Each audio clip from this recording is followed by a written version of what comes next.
আসসালামু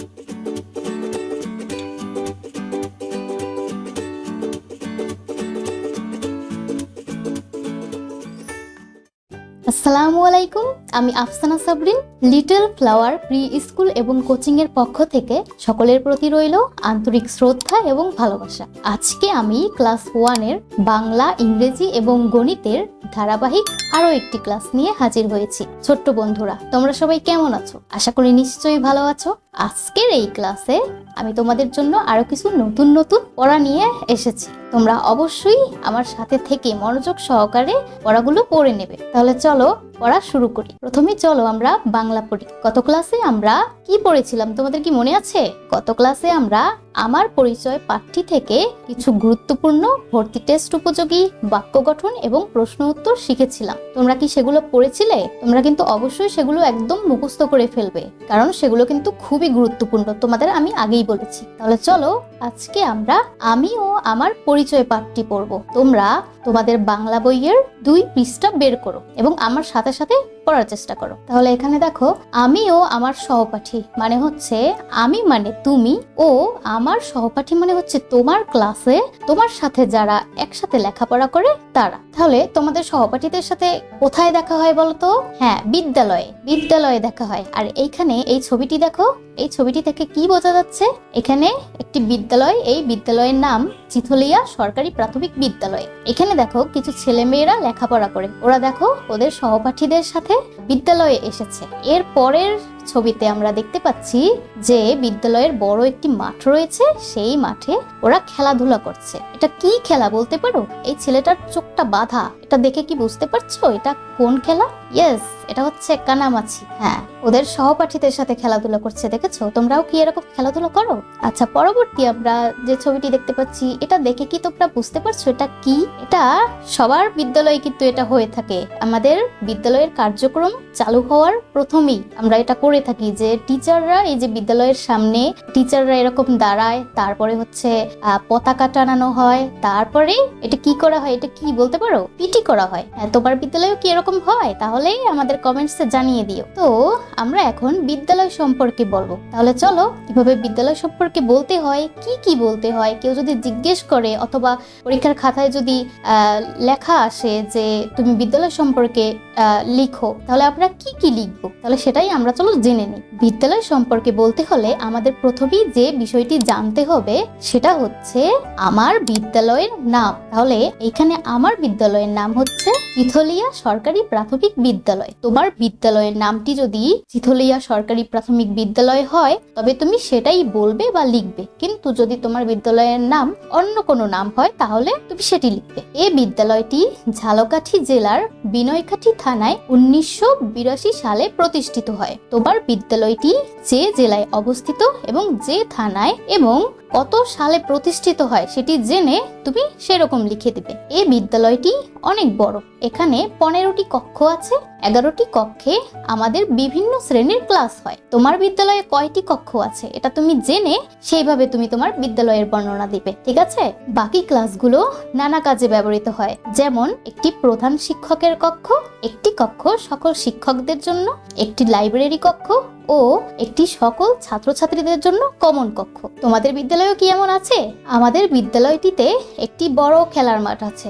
আমরা প্রতিদিন সেই মাঠে খেলাধুলা করি। এখানে নিয়মিত ফুটবল, ক্রিকেট, ভলিবল, কানামাছি, গোল্লাছুট, দাঁড়িয়াবান্ধা ইত্যাদি খেলা হয়ে থাকে। তোমরাও কি তোমাদের বিদ্যালয়ে মন মতো খেলাধুলা করে থাকো? তাহলে অবশ্যই কমেন্টসে গিয়ে আমাদের জানিও। আমার বিদ্যালয়টি অনেক সুন্দর। ক্লাস শুরু করার পূর্বে প্রতিদিন আমরা সমবেত কণ্ঠে আমাদের জাতীয় সঙ্গীত আমার সোনার বাংলা গাই এবং নানা রকম শারীরিক কসরত করি। যেমন এখানে ছবিটি দেখে এটাই বোঝা যাচ্ছে ওরা এই দেখো শারীরিক কসরত করছে, তারপর হচ্ছে এই যে পতাকা টানানো, ওরা জাতীয় সঙ্গীত গাইবে, তাই তো? আমি নিয়মিত বিদ্যালয়ে যাই ও লেখাপড়া করি। আমরা সবাই তো গুড স্টুডেন্ট হতে চাই, তাই তো? তাহলে অবশ্যই আমাদের নিয়মিত ক্লাসে উপস্থিত হতে হবে এবং ক্লাসের পড়াগুলো মনোযোগ সহকারে পড়ে মুখস্থ করে ফেলতে হবে, তাহলে আমরা খুব ভালো রেজাল্ট করতে পারবো। বিদ্যালয়ের শিক্ষকগণ আমাদের খুব আদর আদর যত্ন করেন, আমরাও তাদের সম্মান করি। আমি আমার বিদ্যালয় নিয়ে গর্বিত। তো এই তো বিদ্যালয় সম্পর্কে বললাম। তোমরাও এভাবে তোমাদের যদি কেউ জিজ্ঞেস করে তাহলে তোমরা বলতে পারবে, এবং পরীক্ষার খাতায় যদি বিদ্যালয় সম্পর্কে কোনো প্রশ্ন আসে তাহলে সেটাও লিখতে পারবে। যদি তুমি এই যে বিদ্যালয় সম্পর্কে যেগুলো উল্লেখ করলাম সেগুলো তুমি মনোযোগ সহকারে পড়ে মুখস্থ করে ফেলো, তাহলে বাংলা ক্লাস আজকের মতো এই পর্যন্তই। তোমরা অবশ্যই এটা একদম মুখস্থ করে ফেলবে, তাহলে আমরা পরবর্তী ক্লাস নিয়ে যখন হাজির হব তখন সেটা তোমার বুঝতে একদমই সহজ হয়ে যাবে। তাহলে এখন চলো আমরা ইংলিশ পড়ি। গত ক্লাসে আমরা ইউনিট 1 এর লেসনস 1 থেকে 3 পড়েছিলাম, মনে আছে কি? তোমরা কি সেগুলো পড়েছিলে? না পড়ে থাকলে তাহলে অবশ্যই পড়ে নিও, কিন্তু আমাদের এই ভিডিওর ডেসক্রিপশন বক্স অথবা আই বাটনে এটার লিংক দেয়া থাকবে, অর্থাৎ গত ক্লাসের লিংকটা দেয়া থাকবে, অবশ্যই দেখে নিও। এখন চলো আমরা ইউনিট 1 এর লেসনস 4 থেকে 6 এ কি রয়েছে সেটা আমরা দেখে নিই। এখানে যা রয়েছে সেগুলো আমাদের পড়তে হলে আমাদের অবশ্যই কিছু ওয়ার্ড মিনিং জেনে নিতে হবে, তাই না? তাহলে চলো আমরা প্রথমে ওয়ার্ড মিনিং গুলো জেনে নেই। এখানেও দেখো প্রি রয়েছে, এগুলোরই অর্থ। প্রি অর্থ পূর্বে, রাইট অর্থ লেখা, এন্ড অর্থ এবং, অ্যালফাবেট অর্থ বর্ণমালা, সং অর্থ গান, লিসন অর্থ পাঠ, ট্রেস অর্থ দাগাও, লিসেন অর্থ শোনা, সে অর্থ বলা, সিং অর্থ গান করা, নাও অর্থ এখন, নো অর্থ চেনা বা জানা, আই অর্থ আমি, মাই অর্থ আমার, নেক্সট এটার অর্থ কি? পরবর্তী, টাইম অর্থ সময়, অ্যালং অর্থ বরাবর বা সহিত বা সাথে, উইথ অর্থ সাথে, মি অর্থ আমাকে। তো এই তো আমরা ওয়ার্ডের মিনিং গুলো জেনে নিলাম। এর পরবর্তী ক্লাসে আমরা এটার রিডিং পড়া এবং তার অনুবাদ করা শিখব। সুতরাং আজকের এই ক্লাসে আমি তোমাদের যে ওয়ার্ড মিনিং গুলো শিখিয়েছি তোমরা অবশ্যই মুখস্থ করে ফেলো, কিন্তু তাহলে আমরা একসাথে সবাই মিলে এটা রিডিং করতে পারবো, তাই না? তো আজকের ইংলিশ ক্লাস এই পর্যন্তই। এখন চলো আমরা গণিত ক্লাসে চলে যাই। গণিত ক্লাসে আমরা গত ক্লাসে কি পড়েছিলাম মনে আছে কি? গণনা করা শিখেছিলাম। আজকে আমরা কি গণনা করব বলতো? সমান সংখ্যক ছবি মিল করব। এটার একটি উদাহরণ এখানে দেয়া আছে। আচ্ছা, তার আগে আমি তোমাদের বলে নেই যে এই যে চিত্রটা এটা হচ্ছে তোমাদের গণিত বইয়ের পৃষ্ঠা নাম্বার 8 এ রয়েছে। তোমরা অবশ্যই এটা খুলে রেখো। এখন এটা খোলো এবং আমার সাথে সাথে দাগ টেনে টেনে মিলাও। সমান সংখ্যক ছবি মিল করো, একটি করে দেখানো হলো। তাহলে এখানে একটি উদাহরণ দেয়া আছে। এখানে এই উদাহরণটি থেকে আমাদের বুঝে নিতে হবে যে পরবর্তীতে যে ছবিগুলো কিভাবে আমাদের মিল করতে হবে। এখানে দেখো আনারস রয়েছে। কয়টি আনারস গুনে দেখি তো? 1 2 3। আচ্ছা, এর সাথে এটি মিলানো আছে, তাহলে এখানেও আমরা দেখলাম কয়টি চশমা? 1 2 3। অর্থাৎ এখানে ছবি যা থাকুক সেটা কিন্তু গুরুত্বপূর্ণ না, কিন্তু আমাদের এখানে গুরুত্বপূর্ণ হচ্ছে সংখ্যা। তাহলে এখানে 3টা রয়েছে, এখানেও 3টা রয়েছে, তাই এটা মিলিয়ে দেয়া হয়েছে। তাহলে ঠিক এরকমই আমরা পরবর্তী ছবিগুলো মিলাবো। তাহলে এখানে দেখো এই প্লেটে দুটি গ্লাস রয়েছে, দেখো 1 2। এখন আমরা এইখান থেকে বেছে নেব যে কোনটার মধ্যে দুইটা জিনিস রয়েছে। আচ্ছা, আমরা এটাই গুণিত। এটার মধ্যে কয়টা কাপ রয়েছে? 1 2 3 4 5। 5টি রয়েছে, কিন্তু আমাদের কাঙ্ক্ষিত সংখ্যা কি? আমাদের কাঙ্ক্ষিত সংখ্যা হচ্ছে 2 না, তাহলে তো এটা আমরা নিতে পারবো না। আর এটা তো যেহেতু মিলানোই হয়েছে, এটা তো আর নেই। এর পরবর্তী প্লেটে চলে যাই। এটা হচ্ছে একটা রয়েছে, এটাও তো আমরা নিতে পারবো না। আর এখানে কি রয়েছে? কয়টা রয়েছে দেখি তো আমরা? 1 2 3 4। কিন্তু আমাদের কাঙ্ক্ষিত সংখ্যা হচ্ছে 2। আর এখানে হচ্ছে দেখি তো কয়টা আছে এখানে? 1 2। আচ্ছা, এই তো আমরা পেয়ে গিয়েছি আমাদের কাঙ্ক্ষিত সংখ্যা। আমাদের কাঙ্ক্ষিত সংখ্যা হচ্ছে 2। এখন আমরা এটা দাগ টেনে মিলিয়ে নেব। তাহলে চলো এটা আমরা ধরে এরকম মিলিয়ে দেই। এই তো মিল হয়ে গেল। এখন এটা তোমরাও তোমাদের বইতে দাগ টেনে মিলিয়ে দাও। এই তো এটা হয়ে গেল। এখন পরবর্তী চিত্রে পাতা রয়েছে। এখানে দেখি তো আমরা কয়টা রয়েছে? 1 2 3 4 5। 5টি পাতা রয়েছে। তাহলে আমাদের কাঙ্ক্ষিত সংখ্যা কয়টি? 5টি। তাহলে 5 খুঁজতে হবে। এখানে দেখি তো এই সিরিয়ালে 5 পাওয়া যায় কিনা। এখানে কয়টি কাপ রয়েছে? 1 2 3 4 5। এই তো আমরা পেয়ে গিয়েছি আমাদের কাঙ্ক্ষিত সংখ্যা। তাহলে এটাকে আমরা ধরে এটার সাথে মিলিয়ে দিব, তাই না? তাহলে এই যে ধরলাম, এখন এটার সাথে আমরা এই যে মিলিয়ে দিলাম দাগ টেনে। তোমরা এভাবে মিলিয়ে দাও। আচ্ছা, আর বাকি রয়েছে কোনটা? কয়টা? দেখো 2টি রয়েছে। এখানে হচ্ছে একটি গাড়ি রয়েছে, অর্থাৎ আমাদের কাঙ্ক্ষিত সংখ্যা হচ্ছে 1। আমরা 1 খুঁজবো এই সিরিয়ালের ভিতরে।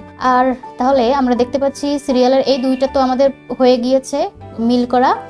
আর আর বাকি রয়েছে এই দুইটা, এটাও তো হয়ে গিয়েছে এই দুইটা। তাহলে এটার সাথে এই দুইটার মধ্যে কোনটা মিলে দেখি তো, এই তো এইটা মিলে যায়, তাহলে এটা আমরা ধরে মিলিয়ে দিই, এই তো হয়ে গেল। এরপরে নিচে আর একটি রয়েছে তাই না, এখানে কয়টি কলা আমরা গুনে দেখি, 1 2 3 4, 4টি কলা রয়েছে। আর বাকি এগুলো তো সব পূরণ হয়ে গিয়েছে, বাকি একটি থালা রয়েছে, এখানে কয়টি রয়েছে আমরা গুনে দেখি, 1 2 3 4। এই তো আমরা এটাকেও পেয়ে গেলাম।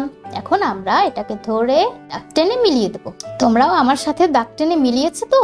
এখন চলো আমরা পরের পৃষ্ঠায় চলে যাই। তোমাদের গণিত বইয়ের পৃষ্ঠা নাম্বার 9 বের করো এবং আমার সাথে সাথে মিলাও। এখানে দেখো এই ট্রেটার ভিতরে কয়টি প্রজাপতি রয়েছে আমরা গুনে দেখি তো, 1 2 3 4 5 6 7, 7টি রয়েছে। তাহলে আমাদের কাঙ্ক্ষিত সংখ্যা হচ্ছে 7টি। তাহলে এখানে আমরা 7 খুঁজবো, তাই তো?